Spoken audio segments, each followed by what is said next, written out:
Թերթեյեմ Անիևինյան, պարոն նախագահ, եթե մինչև խորհրդարանական ընտրությունները չհաջողվի վարչապետ Նիկոլ Փաշինյանին հեռացնել, արդեն ընտրություններից հետո ազգային ժողովում հավանական հնարավոր համարում եք կոալիցիոն համագործակցությամբ վարչապետի թեկնածու առաջադրելը, եւ եթե այդ թեկնածուն դուք կամ ձեր դաշինքի ներկայացուցիչը չլինեք, պատրաստ եք ցանկացած դեպքում կողմ քվեարկելու։ Շնորհակալություն։ Մի քիչ ավելի լայն ես այս հարցի պատասխանը կփորձեմ մեկնաբանել, շատ է խոսում կոնսոլիդացիայի մասին, չէ, ընդդիմադիր դաշտում։ Ընդհանրապես բառն է սխալ օգտագործվում։ Կոնսոլիդացիա նշանակում է միավորում։ Ոչ թե համագործակցություն, այլ միավորում։ Նշանակում է կառույցներն են իրար խառնում, միավորում, միասնական կառույց ստեղծում։ Սա իրատեսական չի ուղղակի։ Սա իրատեսական չի։ Դրա համար նույնիսկ տերմինաբանության կիրառումը պետք է ճիշտ օգտագործել։ Համագործակցություն, այո, իհարկե։ Եվ ամբողջ նախընտրական շրջանում եւ անկասկած համագործակցություն խորհրդարանում այն ուժերի միջև, որոնք կանցնեն խորհրդարան։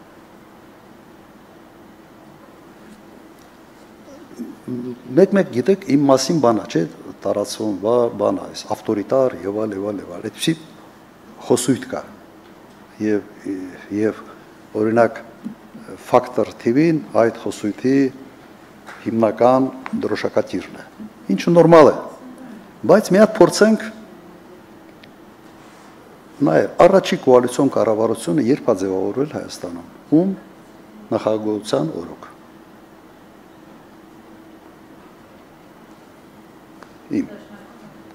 Չէ, սկզբից չի եղել կոալիցիա, բայց եղել են ոչ ֆորմալիզացված կոալիցիոն կառավարություն հենց սկզբից, երկու դաշնակցական նախարար էին եւ մեկ պատգամավորական խումբ կար անկախ պատգամավորների, այն ժամանակ կար մեծամասնականը եւ իրենք ունեին այ կառավարության անդամ ունեին։ Փաստացի կոալիցիան առաջի օրից գործում է հենց այն ժամանակ։ 2003 թվականին արդեն ֆորմալիզացվեց այդ կոալիցիան, փաստաթղթեր ստորագրելով։ Ասում են, էլի, ավտորիտար։ 98 թվական, ով էր իմ մրցակիցը հիմնական ընտրությունների ժամանակ։ Հիշում եք։ Ես խեմ այդ հարցը տալիս, երիտասարդ եք, շատ հավանական է, որ չեք հիշում։ Հաստատ Կարեն Դեմիրճյանը 98 թվականին 98 թվականին իմ հիմնական մրցակիցը եղել է Կարեն Դեմիրճյանը։ Ինչ էր աշխատում Կարեն Դեմիրճյանը, հիշում եք։ Ինքը եղել է Հայ էլեկտրո գործարանի տնօրենը, իր տղան Ստեփան Դեմիրճյանը եղել է պետական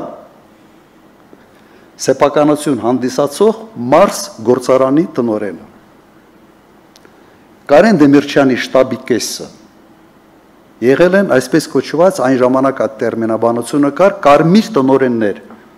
այսինքն նախկին սովետական ժամանակ այդ գործարանների տարբեր տնօրենները,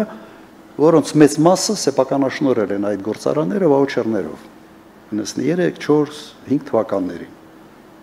Չէ, ավելի ուշ մի քիչ։ Հիմա ինձ ասեք, քրքրեք, հանեք, քանի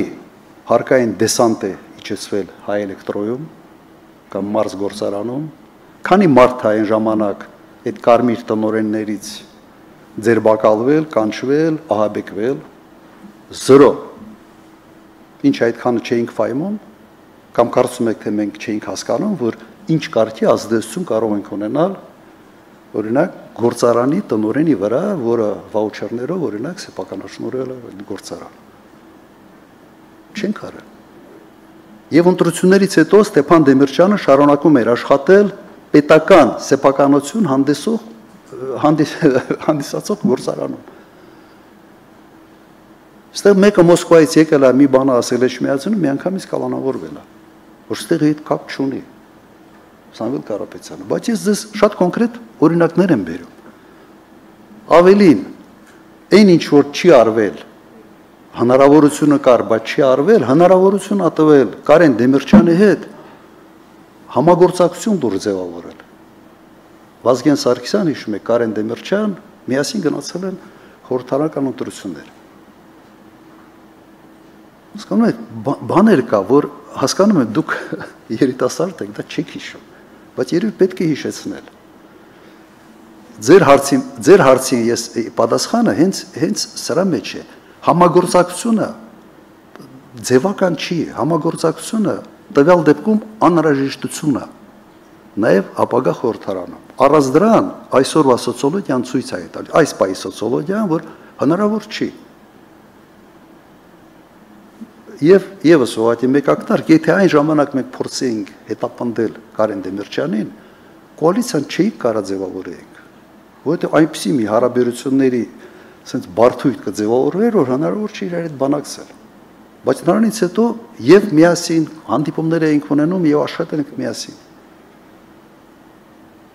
Սև ու սպիտակի չի բաժանվել, մենք որպես իշխանություն չենք բաժանել երկիրը սև ու սպիտակի։ Իսկ հիմա ինչ է, դու եթե ինչ-որ մի բան չես ընդունում, վերջ, թշնամի ես, կամ ռուսի շպիոն ես, կամ մեկ ուրիշի շպիոն ես, կամ ընդհանրապես սև ես։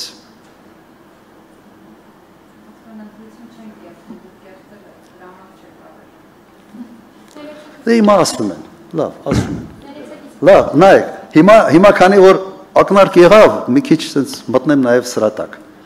Միակ նախագահն է, որը 2 անգամ ընտրվել է, 2 անգամ էլ 2 փուլով։ Կարող է թվերում սխալվեմ, բայց 98 թվականին ես հավաքել եմ առաջի փուլում 36%։ Կարեն Դեմիրճյանը, եթե չեմ սխալվում, 24%։ Կեղծով ենք, ինչ է։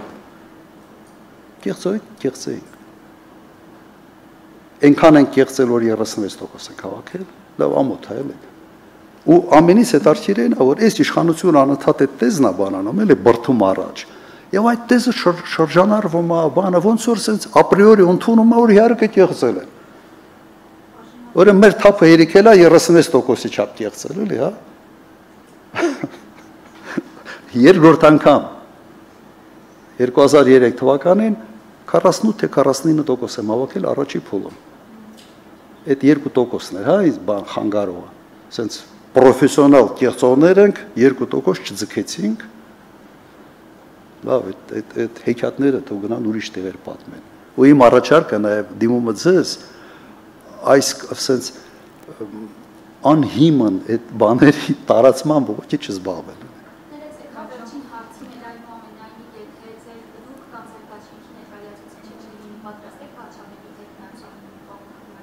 Իհարկե,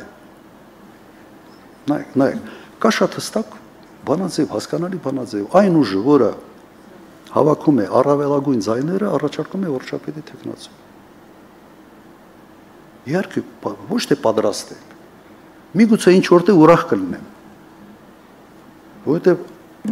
այս ամենը ինչ կատարվեց Հայաստանի հետ, այս բեռի տակից Հայաստանը հանելը լրջագույն պրոբլեմ է։ Եթե մեկը գա, ավելի շատ ձայն հավաքի եւ դառնա վարչապետ, միայն ուրախ կլինեմ։ Ես իհարկե նախարար չեմ դառնալու, բայց ազատ կյանքով կշարունակեմ ապրել։ Չէ, ձեր մոտ այնպեսի, այ զարմացած ինձ եք նայում, որտեղ մտածում եք, թե sense գիշերը չեմ քնում, ասում եմ, երբ է վարչապետ դառնալու։ Ես 10 տարի նախագահ եմ եղել եւ նախագահ լինելուց հետո հետաքրքրություն հեշտ չունեի քաղաքականությամբ զբաղվելու, որովհետեւ ուրիշ տեմպով եմ աշխատել, լրիվ ուրիշ տեմպով, իմ ընտանիքը լավ գիտի ինչ տեմպով եմ աշխատել, դե ինչ որ երազում եմ դրա համար, ով ուզում է վիճակը լավանա, նրանք պիտի երազեն դրա համար, եղավ